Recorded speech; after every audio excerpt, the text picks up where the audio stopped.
சந்திரன் வந்து மனம் சம்மந்தப்பட்ட நிகழ்வுகள், மனம் சார்ந்த நிகழ்வுகளில் வந்து பார்த்திங்கன்னா, ஒரு பிரச்சனையை உண்டு பண்ணுமானா ஒரு பிரச்சனையை உண்டு பண்ணும். இப்போ ஜாதகத்தில் வந்து பார்த்திங்கன்னா, அவங்களுக்கு சந்திரனோட அமைப்பு எப்படி இருக்குன்னு செக் பண்ணணும்.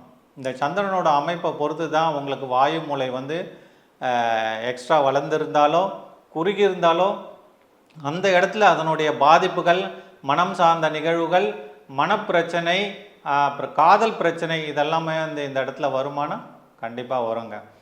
இப்போ இந்த வடமேற்குனாலே பிரச்சனை தானா சார்? இல்லை அதில் நல்லது ஏதாவது நடக்குமா அப்படின்னா, நம்ம இந்த வாஸ்து பிரகாரம் என்ன சொல்லுவோம், திருமணம் ஆகாதவங்களுக்கு ஜாதகத்தை வாங்கி பார்ப்போம். இந்த சந்திரன் சம்பந்தப்பட்ட நிகழ்வுகள், இந்த சந்திரனுடைய பர்சன்டேஜுகள் வந்து உங்களுக்கு வந்து சாதகமற்ற தன்மையில் இருக்குது, இந்த பெண்ணுக்கு வந்து கல்யாணமும் வந்து லேட் ஆகிட்டுருக்கு அப்படின்ற மாதிரி வந்து பார்த்தோம்னா, உங்களுக்கு இப்போது அவங்க வீட்டில் பார்த்திங்கன்னா, இந்த பழைய பொருட்கள்லாம் இருக்குது பார்த்தீங்களா, தேவையில்லாத இரும்பு, பழைய பொருட்கள், நம்ம என்ன சொல்லுவோம், பழைய பொருட்கள்னாலே வந்து சனி பகவானுடைய ஆதிக்கம் நிறைந்த பொருட்கள் சொல்லுவோம்.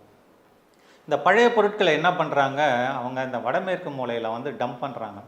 இந்த வடமேற்கு மூலையில் வந்து பழைய பொருட்களை டம்ப் பண்ணுறதுனால அங்கே வந்து அவங்களுக்கு இன்டெரக்டாக வந்து ஒரு சனி சந்திரன் காம்பினேஷன் ஏற்படுது.